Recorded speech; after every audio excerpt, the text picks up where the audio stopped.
Hello everyone and welcome to today's SANS webcast, Putting Your SOC to the Test. My name is Carol Auth of SANS and I will be moderating today's webcast. Today's featured speaker is John Hubbard, Certified SANS Instructor. If during the webcast you have any questions for our presenter, please enter them into the questions window at any time. Please note that this webcast is being recorded and a copy of the slides and recording of this webcast will be available for viewing later today and can be found on the SANS registration page. And with that, I'd like to hand the webcast over to John. Thank you, Carol. All right, so welcome everyone. Today I wanted to put this webcast together to talk about one of the topics I think is incredibly important for a SOC, and that is actually testing what you have built. We spend a lot of time, we spend a lot of money constructing security operations centers, and we need to make sure they're actually going to perform. So what we're going to cover today is a few different ways of covering answering that question, and what you can do if you're a new SOC, what you can do if you're a more mature SOC, some of my favorite tools available for doing so, and some of the mindsets and just kind of models behind doing these tests that can guide you in the right direction if this isn't something you've done before. So without further ado, introduction to myself, if you're not familiar with me, I'm John Hubbard, Certified SANS Instructor, as Carol said. I teach a lot of the Blue Team Operations curriculum at SANS, and I authored a few courses as well. The one that is most directly, well, the two that are most directly related to this course now, or this webcast now, are SEC 450, which is Blue Team Fundamentals. That's my course. It's about a year old, and it is my answer to what do you give as a kind of standard training to people in a SOC. 6 days covering everything from network and host data and all that good stuff. And then more exciting, we have a brand new 2-day course, Management 551. I had a lot of students in SEC 450 saying, hey, can we get like a management style view of these topics? And so just recently we announced Management 551, which is going to be a class that pairs really, really well with SEC 450, building and managing security operations centers. And so this is going to debut in July. We have sold out of the first 2 runs, but if you're interested in getting into this course at the beta pricing, which is 50% off, which is very rare, we are still offering that price for the 2 runs in August, and there are some seats available. They are filling up though, so be sure to jump on that if you're interested in that course.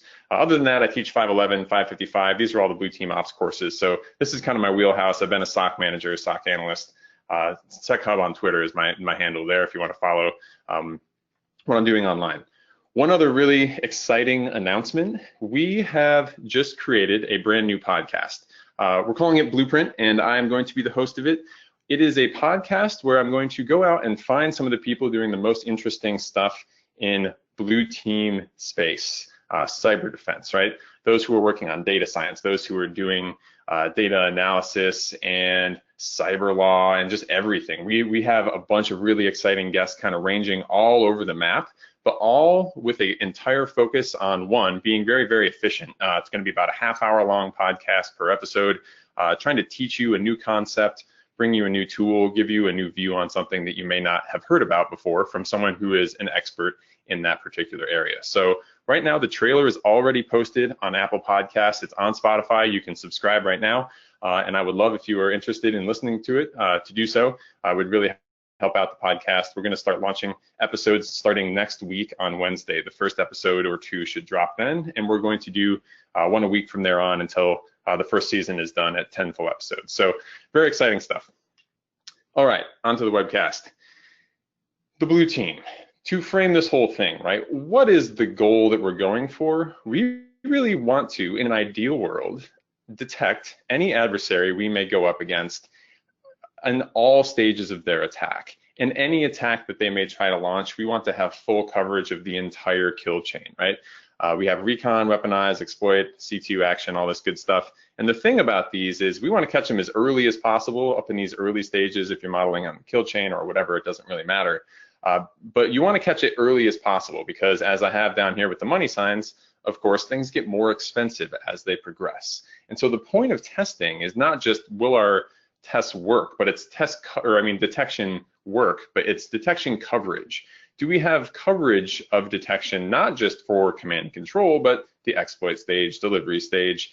These ones are a little bit more difficult, as we know, but we want to make sure that we can catch any given attack at any given stage of that attack. That is the ideal world that the blue team wants to be working in, and testing helps verify that.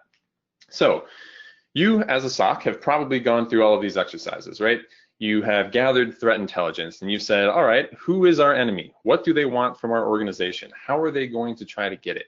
You found your important data, or hopefully you have, right? I say you found it. This is one a lot of people struggle with, but hopefully you found where your important data is, classified your important users. You got all these awesome cyber defense technologies. You got LEDs blinking all over the place. Things look real complex. You got a super cool dashboard with, pew pew maps going on and all that good stuff. You made an awesome team full of the most talented individuals you can find. And that is all awesome and exactly what you should be doing. But if you do not test this whole operation, then you will not know when the attack comes, will this actually work? And that is the whole point, right? We can think that it's going to work and have all of this backing it up, but without some real evidence to show that this is going to react when the rubber hits the road, you may be in for a very, very bad surprise. And so that's what this is all about. Now, one of the models I use for a security operations center is this, and I have in red here where the testing piece kind of comes in. And so I'll just walk through this real quick because that's not the focus of this webcast, but the average SOC, right? We need to have some kind of input, which is generally our events, our signatures, what we're trying to detect, all the events we're collecting. That may be fed from a threat intelligence function and things like that. We're collecting a bunch of stuff. From the stuff we collect, we have to detect those things. We're going to, of the stuff we think might be bad, do some triage, do some investigation, and then from there on, stuff we qualify as true positives has to be fed to incident response, and ideally, output of a SOC is nice remediated issues and minimized problems, right? I say minimized problems because we know there's always going to be some problem. The self-assessment block is where testing comes in. We've set all this up, but without this piece kind of constantly saying, is it still working? Is it still working? Is it still working? It might stop working and you wouldn't know about it, right? So to me, self-assessment is a really, really important, although kind of auxiliary to the main, operation pieces of a SOC. It's a really, really important function to have, and it's the thing that helps me sleep well at night, right? If I go home and I'm like, well, I think it'll work, right? That's much less assuring than saying, we tested it today, everything works great, everything we know of is definitely going to get caught. And so when the point of a SOC is, loss prevention and making sure that we're preventing all these bad things from happening and being able to show that to management, testing can also go a long way to give evidence to say, hey, look, you are getting what you're paying for here. Here is the evidence to prove that. So I'm sure that I've sold you on self-assessment if you weren't already there, right? But the thing is, you don't want to just dive in as hard as you possibly can and say, all right, get the most awesome pen test team, bring them in and say, all right, do your worst to us, right? If you're a brand new SOC and you've never had a pen test before, and that's the first way you go about testing yourself, you're probably going to be in for an ugly surprise. There are ways that you can get better value out of this, kind of building up the self-assessment sort of staircase, which I have on the next slide. We've all probably been on that team that was, had a pen test maybe before it was necessary or ready, and then they just completely run over the whole team and everyone's bummed and we're all like, well, we knew that was gonna happen, right? So that was kind of a waste of money. We don't wanna be doing that sort of thing. So this is how I like to look at self-assessment. There's a number of ways you can go about it, and of course, there's some gray area here, but in a very vague sense, this is generally what I recommend. If you are a brand new SOC, and a lot of the students I talk to they may be a one-person SOC even, whether you call that a SOC or not, one-person defender. They say, should we be getting a pen test? Should we be doing adversary and simulation? I can't do that on one person. I usually say no, if you're just building this up for the first time, just try some real basic stuff and prove that your defensive tools and technologies are just going to work in the first place. And so do some real kind of atomic testing, things that should trigger alerts, see if they work. After you have some kind of confidence that your tools are going to be functioning as you intend, then you can start moving into things like purple teaming, which is not a surprise test, but more of a test where you work cooperatively with a red team, hence the purple name, right? Blue and red, to try to iteratively test a whole bunch of different things at once and more all-encompassing check one whole set of scenarios. Maybe you want to check phishing really, really in depth or something like that. That could be a purple team exercise. Once your SOC has reached the point where you have done some atomic testing, you believe all of your analytics are going to work, you've done some purple team testing with actual attackers and actual pen testers or red teamers, and they've said, here are our tools, we're going to run them, can you detect them? And you do detect them. Then that's when I usually start recommending you can get really, really good value out of doing the unannounced type of testing. Red team, pen tests, whatever you want to call them. We'll get to the differences and how I kind of classify those in a later slide. And then ultimately building up to adversary emulation for the most mature SOC who has a really good idea of who their attacker is going to be and how they're going to be coming at them and what they might want. That's kind of the ultimate goal here. So I'm going to walk through these things through the rest of this webcast, and I have some cool tools to help you do some of this stuff, probably mostly focused around purple teaming, because that is really one of my favorite things. Even when you get up into this level, I think there's still a lot of value in running purple team tests on a periodic basis. And so that's where we're going to have the most of our slides here, and I have some awesome resources for you on that. So atomic testing, our first kind of level of being able to assess the SOC. This is running an individual test at a very, very minute, granular level, right? We say we want to detect one thing. We know that some malware is going to create a new service on our PCs, and therefore we want to test that when that happens, it can be detected as something that was potentially anomalous, right? So we run a test that maybe creates a new suspicious service. We check that our logs are being collected from a Windows machine that actually shows that's happening, that log actually travels to our SIM, and then the SIM maybe does some enrichment and can decide, is this a suspicious service or is this not a suspicious service? The things that you'll want to be checking at a granular level, this is going to be a lot of the MITRE attack techniques, and that's kind of the whole point of MITRE attack. Is it is a ideally all-encompassing list of specific ways to get something done, the tactics, right? This is going to get even better. They are doing sub-techniques, which are going to be released soon, which is going to break every technique into even more organized and even more granular kind of ways that are going to, of course, then facilitate testing on those more granular levels as well. So this is one thing I think everyone should be doing, just to kind of sanity check, are my analytics working? Is my log pipeline functioning like I expect that it is, and all that good stuff. So the good things about this, right? These are quick and simple. We can run them manually. We can easily automate this kind of stuff. There's tools out there to automate this kind of stuff. And for a new team, this is highly valuable because it's just checking, are we getting the most basic stuff right? You know, we got to walk before we crawl. And so this is kind of the answer to that, as well as something more mature teams should also be doing. The downside of this, of course, is that it's low realism. It's a single attack on a machine you know it's running the test, and it's not going to be strung together with a bunch of series of other things and look like a real attack. It's not testing your response or any of that stuff. It's just kind of a single point of data, but it's a useful single point of data. The things out there that are used most commonly for atomic testing, see, these are the ones that I most commonly see. So Atomic Red Team by Red Canary. That is a very, very useful list of these individual commands that you can run that align with the MITRE attack framework. Flight Sim by AlphaSoc, I have a picture of that coming up as well. That has a little bit higher level tests where you can say, check my ability to catch C2 or contacting Sinkhole domains or SMTP traffic and other stuff like that. Meta by Uber is another tool that's out there. It takes a virtual machine, it will spin it up, it'll run a bunch of commands that are questionable, and ideally you can check that that machine was able to, your security tools were able to catch all the things happening on that machine. And we had Red Team Automation by Endgame as well, which is a set of Python scripts you can run in Windows that do things that look very much like the MITRE attack techniques. These are all very easy to implement resources. They're free GitHub projects. If you just Google any of these names, you're going to find them. And whatever kind of workflow you want to work with, one of these is probably going to fit pretty well into your system. If you want to go the commercial route, there are two kind of realms of tools out there that align really, really well with this. I've seen two different acronyms for this. There is Continuous Automated Security Validation Tools, so CASV. I don't know if that's an acronym that's quite caught on yet, but I have seen it used. And then Breach and Attack Simulation Tools, which I also see as well, BAS. These are tools that will facilitate doing this kind of testing on a continuous basis and tell you the results and give you a nice report and just kind of lower the bar for getting all of this implemented. So if you're looking to do this, in a commercial way, and then maybe the fastest, easiest way. The commercial tools may be a way to go about it as well.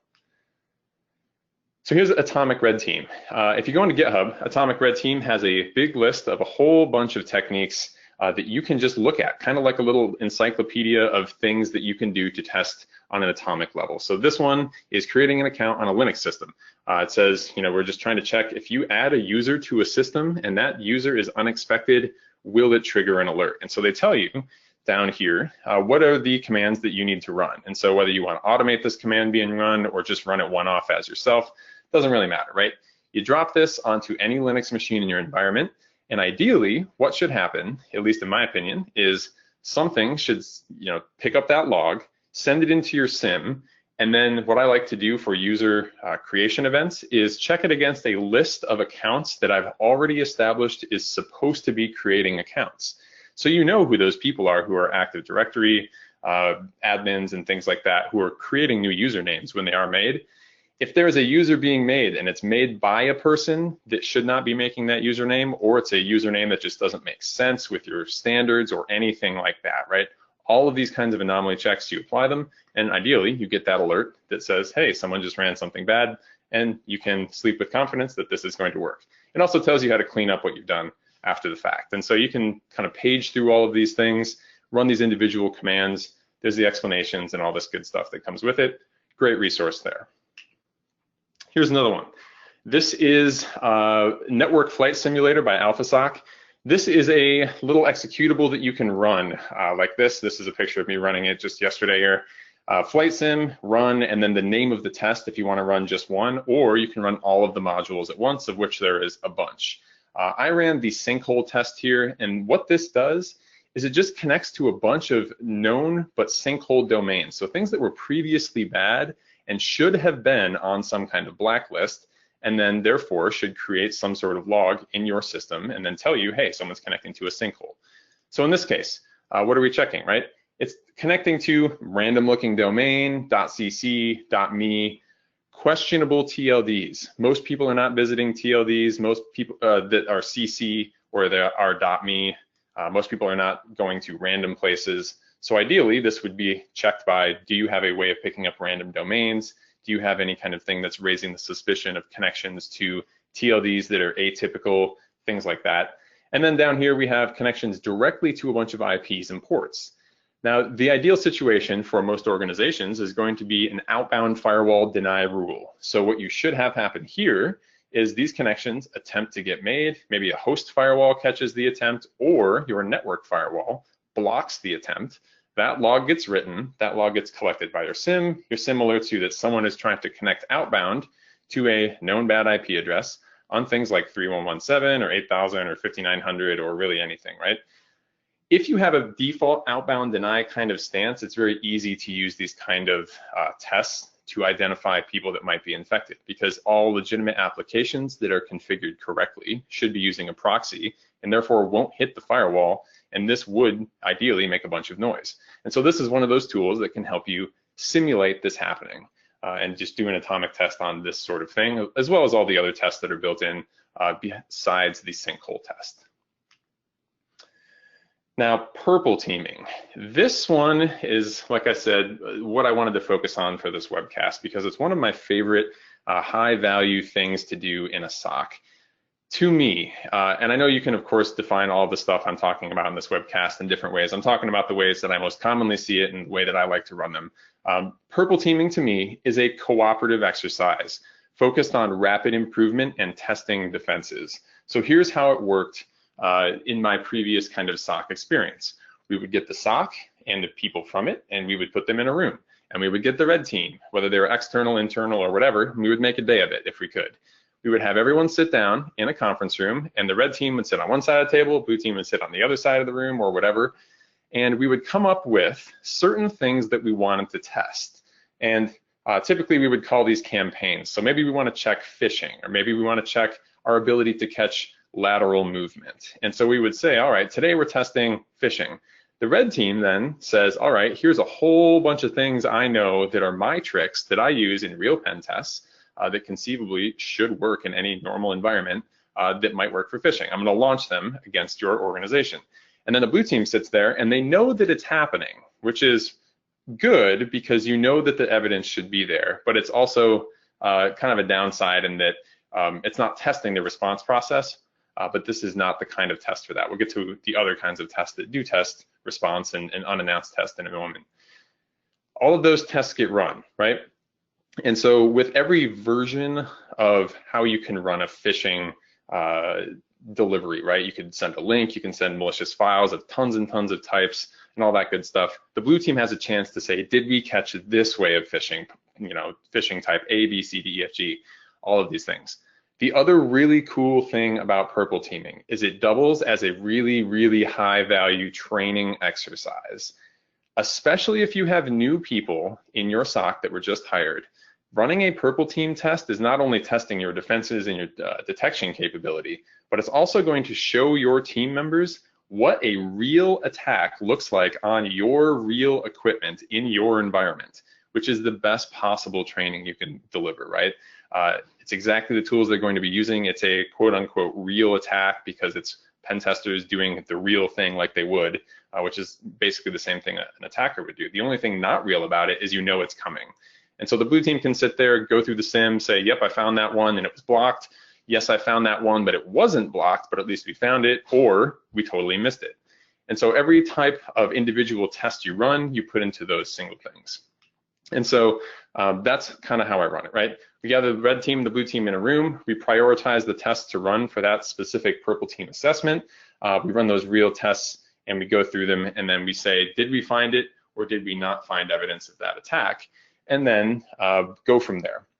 And we record the results of these purple team tests over time to show, are we getting better or are we not getting any better? Hopefully we are, right? Because every time you get one of these, you have an assessment of what you need to improve. And of course, the follow-on activity to a purple team assessment is let's fix everything that didn't work. That brings me to one of my favorite free tools for doing this, Vectr.io. So it's a tool called Vectr. If you go to this website, this is a tool made by a company called Security Risk Advisors. They put it out on GitHub for free, and I've run a lot of purple team tests with this very, very successfully. What you do with Vectr is you define, this is the assessment we're doing maybe for this quarter, and then you can come up with these campaigns. So like I said before, maybe we want to test all of the ways of doing lateral movement, and we want to test all of the ways of doing email with malicious links. A campaign then is broken down into a set of test cases. So maybe our lateral movement campaign is going to be an Active Directory password spray. We're going to do horizontal pass the hash. We're going to do PSExec, SMB beacons, WinRM, WMI, all that good stuff. And each one of these things gets tested and then gets rolled up to, did we catch it? Did we block it? Or did we not see it at all? And so that's kind of the vocabulary that is used in this. And I kind of like breaking things down like this. A test case is one of those atomic tests that you may run, but this is put together for a purple team test into part of a campaign. And that campaign can be a full kind of attack chain, or it can be kind of horizontal coverage of a whole bunch of ways of doing a specific type of attack, like phishing or otherwise. The campaign is a related set of tests run as a single assessment, and the assessment is the thing that you do periodically, as frequently as you can. So Q1, Q2, once a year, whatever it is that you have the time to do. And so the goal here is run these assessments, and every individual assessment is going to tell you atomically, did test case 1 pass? And so it's running a whole bunch of atomic tests, but it's putting a story behind them. And it's also testing your SOC's ability to find that data in the tool as well, which is really nice, the training part, right?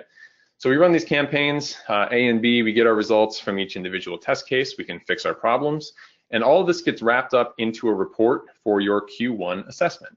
And then once you do this again and again and again, you start to have a paper trail of how your SOC is doing, and you have an objective way of measuring the SOC and bringing those reports to management and say, look, in the purple team test, this quarter, we were able to catch 80% of the attacks. Of those, we blocked 70% of them, and then there are these 10% that we missed. After the fact, we went through with our lessons learned meeting and we fixed all of these things, and here's where we think we are. And then in the next quarter assessment, you can do the same thing again, and then hopefully the trend is always going to be going upward. Of course, it's going to be a little bit difficult to always keep it going upward because we know new attacks always get invented. So as pen testers learn these new things, put new tools in their tool set, they're going to be using them in the purple team assessment. And so you may find yourself going down at one point, but in the overall picture, that's good because now you've been pre-warned to an attack technique that you didn't know about that might have worked, but now it won't because it was exposed in a purple team test. In Vectr or in really any purple team, this is kind of how it works. You run through and you say, here are all of my test cases. We run through them, and the red team ideally can put down all of the details for what is going on. So we can say different tools we're going to use for this. We can list target assets. We can have the red team put documentation in Vectr, which is what I really, really like about it. It also has a ton of this already filled in for you. So that's why it's one of my favorite tools. It just makes organizing all this data really, really easy. As the blue team has these attacks launched, then the red team says, okay, we just launched this test case. Blue team goes through, did we block it? Did we detect it? Or was it not detected? Was the event source logged? Outcome notes. We can put any kind of other additional metadata along with the test case as well, which is really cool and just makes this whole thing run really, really smoothly. Oh, another thing. We can actually say what tool we specifically expect to pick up that attack. And at the end of this, Vectr will also spit out how many attacks were caught per tool. And you can actually see where you're getting the value on catching these attacks broken down by each technology that you're implementing, which is awesome. So once you get done with running all those test cases and all of the campaigns that make up the test cases, you'll end up with a output like this in a dashboard. You have your progress of how many of the test cases were run, and when it's done, it will say how many were prevented, how many were detected, and how many were blocked. And then it does all the wrap-up reporting for you here. And this is, the picture of a SOC that initially went down and then was improving over time. So this is the kind of thing we want to see, right? The other really cool thing I like about Vectr is it implements the MITRE attack navigator style interface. And it's not just a list of tests that you might want to run, it's actually tied to the result of testing that specific technique every single time you've tested it. And so you can go through and put any kind of filters in here you want, but I just kind of left in the demo data and clicked on this one here. So spear phishing attachment. We see that's yellow. There were 22 individual tests that were run on spear phishing attachments. And we can see the assessment that it was part of. We can see the specific test case and how it was tested. And then we can see the result there. And so this gives you a visual way of saying for every single atomic test, for every single campaign we ran, or one campaign if you want to filter it, what is the coverage in a visual way? And since so many teams now are going towards MITRE attack, obviously I think this is one of those features that is really killer, especially in a free tool for tracking this kind of assessment. Now, red team and penetration testing. We're talking about stuff that was collaborative with red team and blue team, and we were also talking about atomic testing, which is usually just the blue team running the tools themselves. When you step up into red teaming, penetration testing, and adversary simulation, which we'll talk about after this, you are going into a new kind of level because now we're kind of implying the SOC is ready for this, and we're going to do unannounced tests. Now, on the difference between pen testing and red teaming, right? Pen testing, we usually tell pen testers, here's our network diagram. We can do some crystal box testing or opaque box testing where we say, hey, we're not going to tell you anything about our network. Can you break in?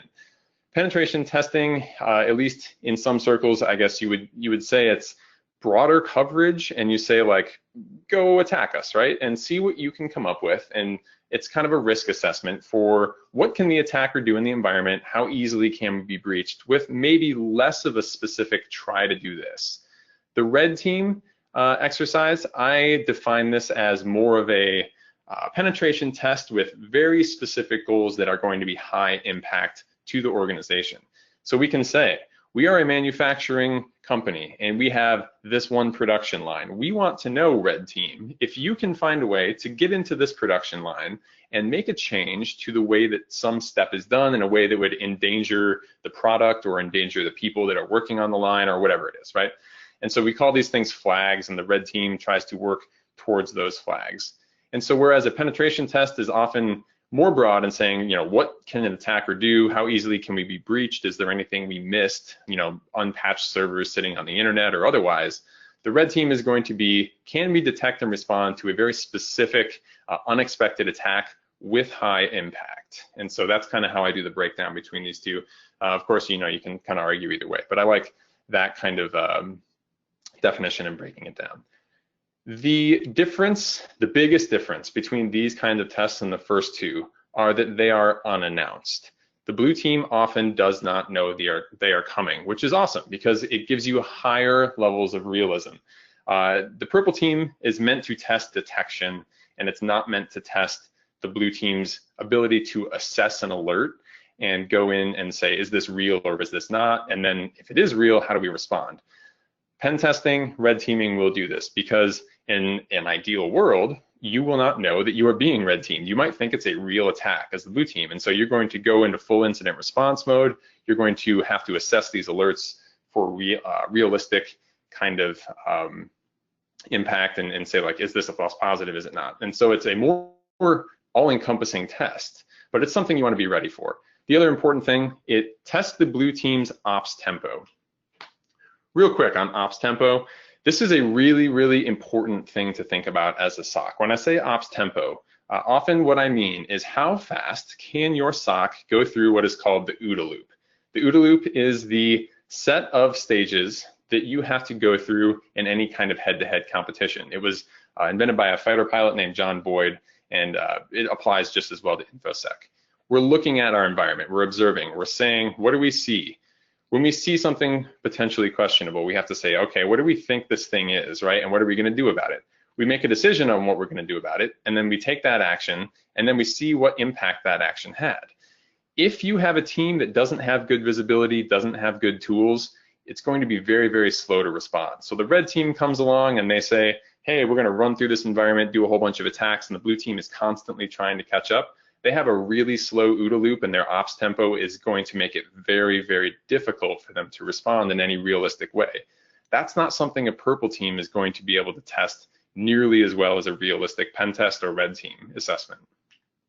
And so with these, what we're really trying to get to, a level where the testing is checking both can the SOC detect the attack and is the process, procedures, and the people behind seeing those alerts going to respond in a timely and accurate manner. And if both of these things are in place, which you are testing both of in a pen test or red team, then we can pretty confidently say we are going to have likely success against a real attack, but we kind of have to build up to it, right? That brings me to the caveats with red teaming and penetration testing. One of the big things I want to say about this is I recommend you do not do them until the SOC is ready. If you ever talk to pen testers or red teamers, they will say they nearly always win. And why do they always win? Well, in my opinion, one of the reasons at least is that they're often thrown at an environment and at a team that is just totally not ready for a pen test. Maybe they've never actually done atomic testing before. They've never done any purple team assessment. They've never checked, are these things going to work? Can we actually see what we think we see? And of course, when that happens, you're spending a ton of money, you're wasting a ton of time, and everyone in the SOC maybe could have even predicted, yeah, they're going to win, right? So if you ask the average analyst in your SOC, how would you break into this organization? And they can rattle off like 30 different ways and holes and gaps. That's exactly what the pen testers are gonna do, right? So no need to pay for the pen testers to tell you that. You already know how someone's gonna break in. Fix those things, test that you have them fixed, and then let the pen testers loose, and then you will get the highest value out of this sort of thing. That's how I like to guide people down the path of when they're ready for red teaming and penetration testing. The SOC should think they have a chance. Now, the typical penetration testing and red teaming procedure here, I'm not going to go too far into this. We have planning and scoping meetings. We have a designated test window. We have some kind of trusted contact within the SOC so that if things get really weird and someone starts to freak out, there's one person that knows it is a test and can say, it's okay. We didn't just lose all of our customer databases. It's the pen testers. And so you don't, wake up all the board members in the middle of the night and then say, just kidding, it was a test, right? One of the things that red teamers and pen testers often do, however, is try the stealthiest tactics first. One of the interesting things that they can do, and one of the ways they can show value to the organization when these tests are used, is they can be really, really sneaky, accomplish a bunch of goals, and then, yes, find it is possible to do, but then from there, start to find the threshold of detection. And so you can say, hey testers, once you get to where you're going, if you do pull it off, start to do more and more brazen things, louder things, make more noise on the network, run crazier stuff on the endpoint, do whatever it takes until we start noticing and until we actually react. Because that's another thing you really want to know. With an unannounced test, we need to know what is the threshold before the SOC actually says, whoa, whoa, whoa, something's wrong here. And then they go in and start to actually fix it. And so have attackers dial up the loudness until they are caught, if they are not caught. Then we get to adversary emulation. To me, this and the Venn diagram of red teaming and adversary emulation is probably going to be mostly overlapping. I called it out as a different thing because you can kind of look at it slightly differently depending on how your organization does a red team. And maybe red teaming is adversary emulation to your organization, but conceivably they could be different. What you're doing with adversary emulation and why it's really, really hard to do well is that you are trying to emulate, as a red team, a specific adversary.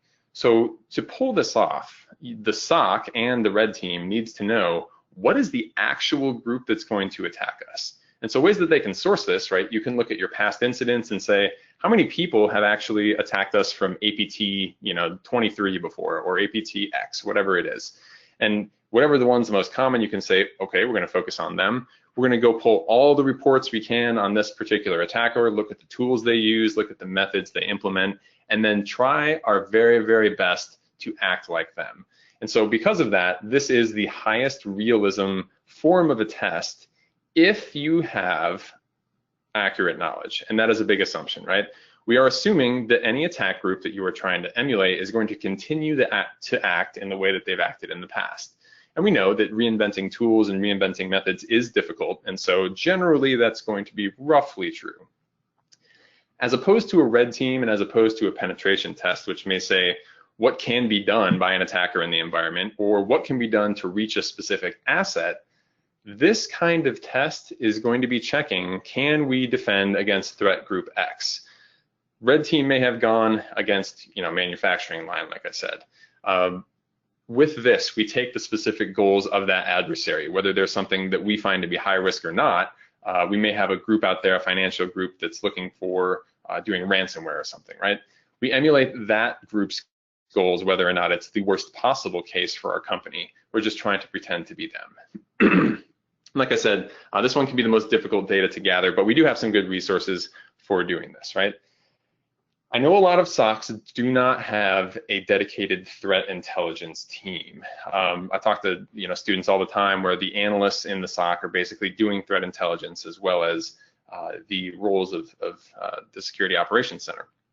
If you have a dedicated threat intelligence team, this may be fairly easy for you, but otherwise you may not, and you might have to rely more on publicly available threat intelligence or something you purchase from a vendor or otherwise.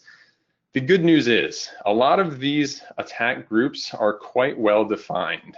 The MITRE attack framework has done a great job of aggregating all of the techniques that many known attack and threat groups out there use and putting them into a nice organized set of tools that we can use to start to build out the tests that we want to run for adversary emulation. So for you, if you've never done this sort of thing before, the basic steps here, we find threat groups that are interested in our industry. If you've never seen an attack that's from an advanced attack group before, go look at attacks for people that are in your same industry or people that have the same sorts of assets or data that you have that conceivably an attacker would want to go after. Look at the tactics, techniques. Read those reports. Break them down very specifically. MITRE has a lot of classes that are free online that tell you how to do this, but basically you take the PDF, you take the report, whatever it is, you read through it very carefully and you circle all of the things that relate to one specific technique that you can emulate. And then you kind of build out those list of techniques and then those become your campaign for purple teaming. And then ultimately what the adversary emulation team and red team is going to be doing unannounced in the more advanced version of that sort of test. And so we plan our red team assessment using those techniques, assuming that we, one, have the right adversary, and that two, that adversary is going to continue to use those techniques. I mentioned MITRE attack. On this slide, I have a picture of the brand new MITRE Attack Navigator with sub-techniques implemented. I'm not going into that on this slide, but be aware that is out there. I wanted to show it. Anytime you go into this, now you can click on one of these things. We have persistence as a tactic, for example. In the new version with sub-techniques, under persistence, we have things like account manipulation. That is a technique, but you can click on it and it will fan out into a whole bunch of ways of doing account manipulation, which is awesome, and it makes it easier to organize this stuff. That's not the point of this slide. What I do have on this slide is a way that you can help flesh out exactly what you want to do to emulate a certain attack group. So I have a video here that I'm going to play, and I'm going to explain what it does. If you've never used Attack Navigator before, it's a way of looking at all the tactics and techniques and either scoring them or applying a color to them, and you can do them all in separate layers. And so what you're going to see me do in this video is make this layer that you're seeing right now relate to APT1. Then I'm going to make a separate layer that applies to all of APT19's tactics. And then I'm going to make a third layer, and I'm going to say, we're assuming this company is interested in both APT1 and APT19's tactics. That third layer is going to use what's called layer math to combine all of the information from the previous two and then make one aggregate chart. And that chart could be the thing that you use to start planning your adversary emulation.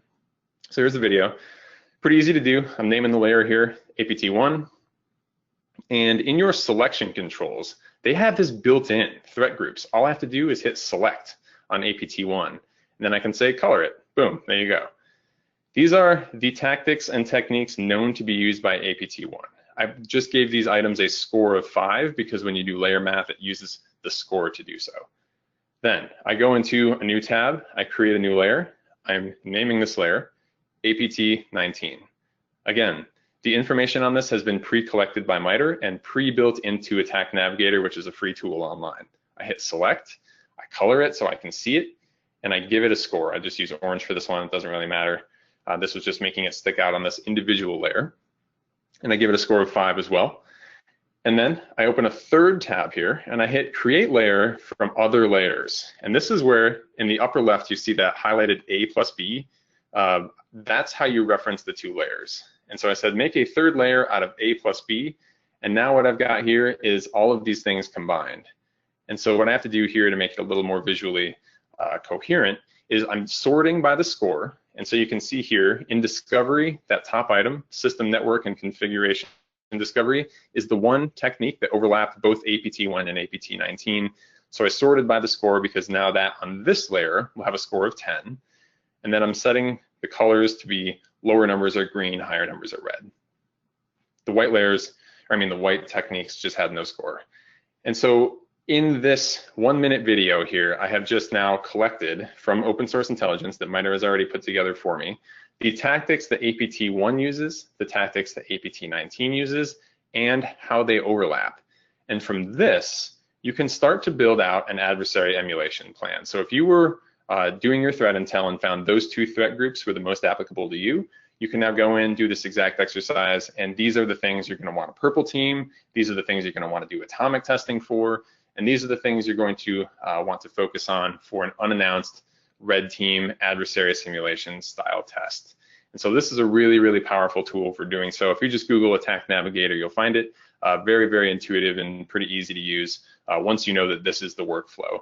That's the whole idea. You make a layer for each attack group, you can combine them. They also have mitigations built in. If you want to make a layer that has negative numbers with mitigations and then add that to the attack techniques with a positive score, you can do that as well. And so in that selection tool, you can say, we have a firewall, we have antivirus, and then it will start highlighting the items that are covered by those specific controls. And so more than just how to, making a plan for how to emulate an attacker, you can also start to look at how your defenses overlap with the specific techniques that you would expect to see from the specific attackers that may come after you. So very, very cool stuff there. Oops, there we go. So in conclusion, there are a number of different ways that you can do testing, and I recommend you do all of them, but if you are a newer SOC, build up from the bottom. So you want to be looking at your rules for specific techniques at an atomic level. You can automate this, you can use breach and attack simulation software, you can use CASV stuff, whatever it is, right? you want to kind of make sure on a continuous basis that each thing is going to continue to work as you make changes in your tools and your environment throughout all of time. Then, periodically, go into purple team testing, make variations of attacks, make campaigns out of them and test them all at once. Like I said, it doubles as an awesome training technique, and it gives you kind of a more all-encompassing, coherent story and a way of tracking this over time. The Vectr tool, vectr.io, is that one that I recommend. Oh, I forgot to mention on that, by the way, it takes about 5 minutes to set that tool up. If you go to the GitHub page and the documents for it, it's really just a clone of the, or actually you download a zip file, you unzip it, you run a Docker compose script after you change a couple environment variables, basically for the name of the host running it. And that's all there is to it. You can have that thing going in about 5 minutes, and it's free. Response speed and process to unannounced attacks. Yes, you need to know your detections work, but that is not a guarantee that the SOC is operating, right? That is a guarantee that the detections work only. The SOC operating in completion means the detections work. People know how to identify those detections as true positives, and then people know how to respond when those true positives actually do go off, and they understand the tools they need to use to contain a host or whatever it is that you're going to do as a result of that alert. Red teaming, that's going to be looking at your high value assets. That's saying, I don't care who's attacking. All I want to know is, can someone get to this one thing that would be the most dangerous if our organization were to have a problem with it? To me, that's kind of more of red teaming versus adversary simulation, which is the last piece here. Defenses against a known threat actor, regardless of whether they're going after your most important thing. You know those attackers exist, and so you want to also, if you can identify who those attackers are, pretend to be them and then prove that you can catch them, so that when they do actually come to you, you can catch that. So with that, that is my kind of model for how to do testing of your SOC. All 4 of those, atomic testing, purple team, red team, pen testing, and adversary simulation. So with that, we have a bunch of cool labs that kind of relate to some of the tools and things we talked about in the 2 classes I mentioned. Here are the 2 runs coming up. I'm running SEC 450 next week live online if you're interested in that. The new Management 551, which as I said is half price, which actually has a lab that involves using Vectr. We're going to run again at that price, August 10th and August 17th. So those are posted to the SANS website if you're interested. It's just sans.org/sec450 or sans.org/MGT551 for the course description web pages. And with that, I am finished. So I would be happy to take any questions that anyone has. Otherwise, hope you enjoyed the presentation. All right, thanks for that great presentation. We do have some questions ready for the Q&A. However, if anyone has a question for John, please enter it into the questions window now. Our first one asks, which do you value more, host/endpoint data or flow data? Which do I like more, host or network? I think you need both. I know that's a cop-out answer. I'm going to say maybe host data to give you an actual solid answer on that. But I say that because, you know, network data is often pulled from a mirror port, a network tap, and it is the real truth of what's happening. And that is important to know. As an attacker, you know, they can manipulate what the host is reporting. If someone gets their machine rooted, you can't necessarily trust the data coming from the host.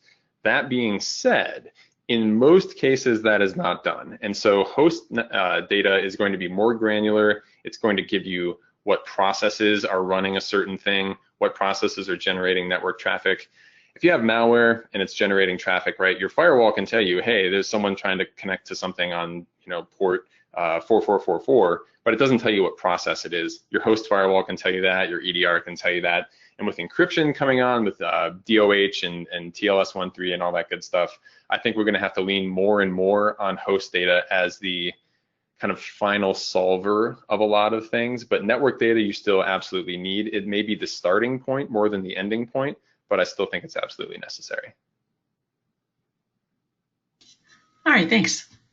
I understand that we need to test the SOC for security-related activity, but what about compliance alerts testing? Multiple organizations care more about passing compliance audits. Yes. So this was all focused on a security based security, a cyber attack focused SOC. Yes, there are SOCs out there that are very compliance focused. I would say a lot of the things here are going to apply in the same way, right? Whatever your company is really saying, this is something that's handed down to you from management. So if management's saying check compliance, you can use the same kind of processes to do so.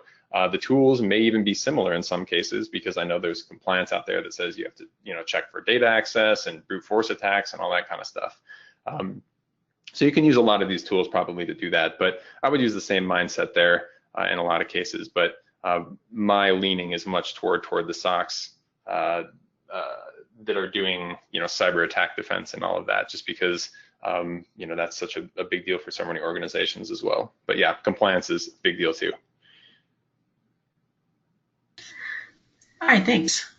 Should we consider testing of our threat hunting methodology in addition to passive detections and passive response? Testing of your threat hunting methodology versus passive detection and response. I would say if you can find a way to test your threat hunting capability, yes. What I don't often see as much a test of threat hunting as I do reporting on the results of threat hunting.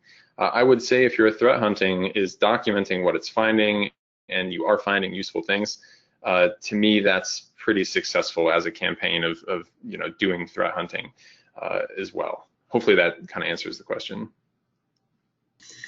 All right, thank you. When does your podcast launch again?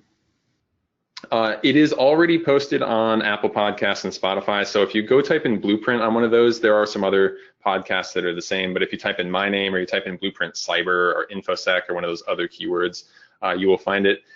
The first actual episode, which is going to be a solo episode with myself before we get into the interviews, is going to be dropping on the 16th. And then we'll do one a week after that. And they're going to be 30 to 45-minute episodes. All right, thanks. A couple of bits of feedback. Great job. Thank you for doing this. Someone says presentation was great, very informative. Thank you. Thanks for the information. It was great, quick, and to the point. All right, so now we'll move on to another question. Do you set the duration for each test? Do I set the duration for each test? I'm assuming this question is about purple teaming test cases, but I'm not 100% sure because with a penetration test, of course, you have the testing window and you agree on that ahead of time.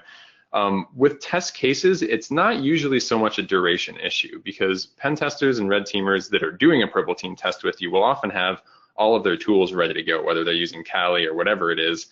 They can just say, hey, I'm going to run this test, right? And they'll send an email. And then that's really it. It's not like a duration where they're doing this thing, unless it's like a continuous attack where they're saying, hey, I'm going to start port scanning you right now. When you do have that kind of tests, Vectr and really any tool you use should have the ability to type in when the attack was launched so that it can be recorded and then looked for later in the data if you need to do it that way. But yeah, usually duration is not a big problem for test cases and purple teaming. All right, thanks.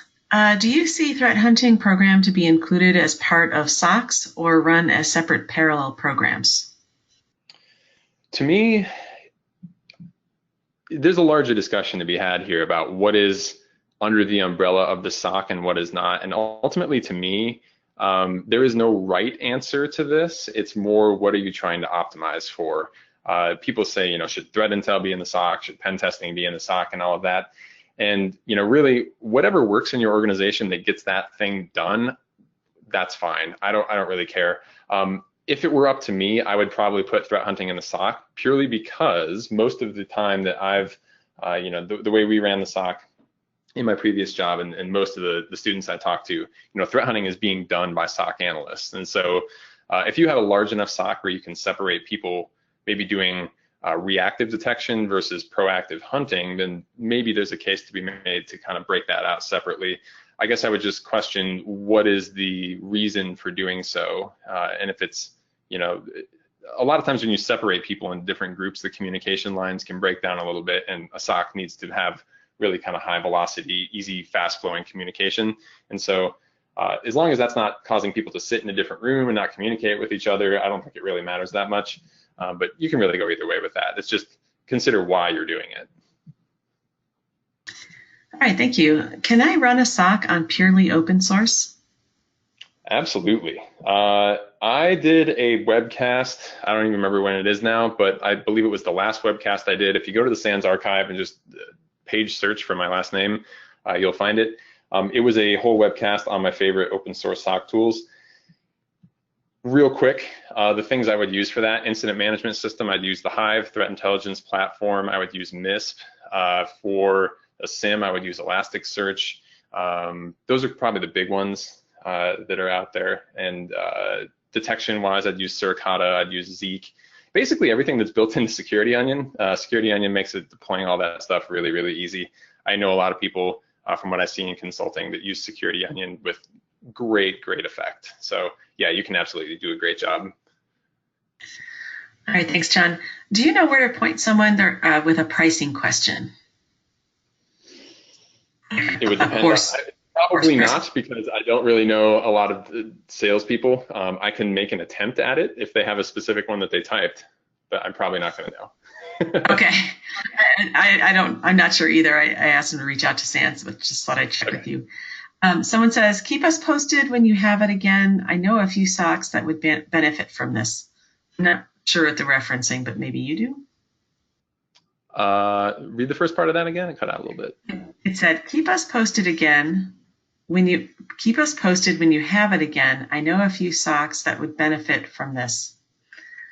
I'm not sure if they're talking about the classes or webcasts, but yeah, I mean, absolutely. We're announcing everything that we're doing and all the stuff SOC related that I'm doing on Twitter. So if you follow me on LinkedIn, my handle is down there in the bottom right, SecHub.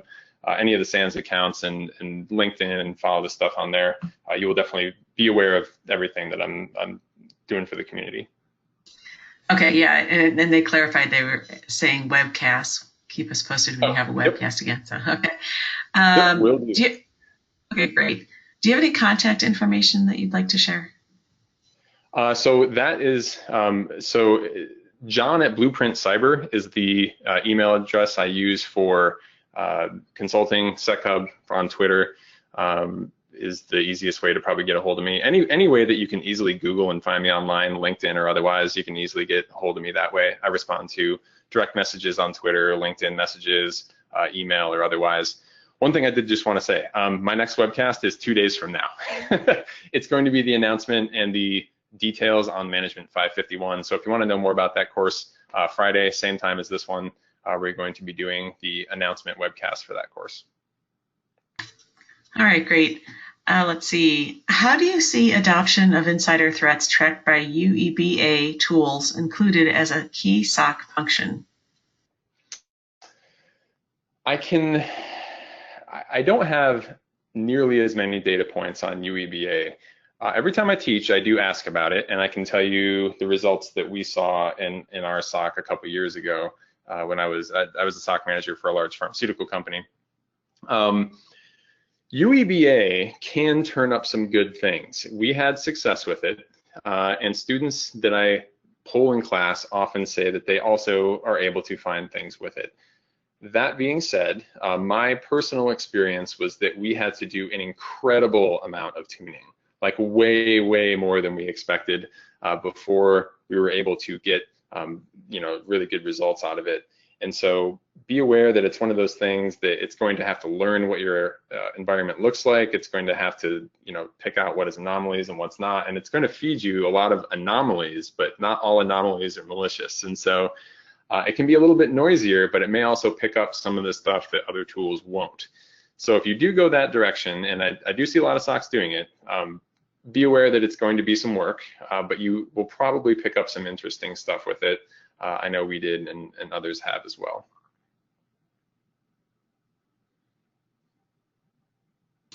All right, well, that's all we have. Thank you so much, John, for your great presentation, which helps bring this content to the SANS community. To our audience, we greatly appreciate you listening in. For a schedule of all upcoming and archived SANS webcasts, including this one, please visit sans.org/webcasts. Until next time, take care, and we hope to have you back again for the next SANS webcast. Thank you.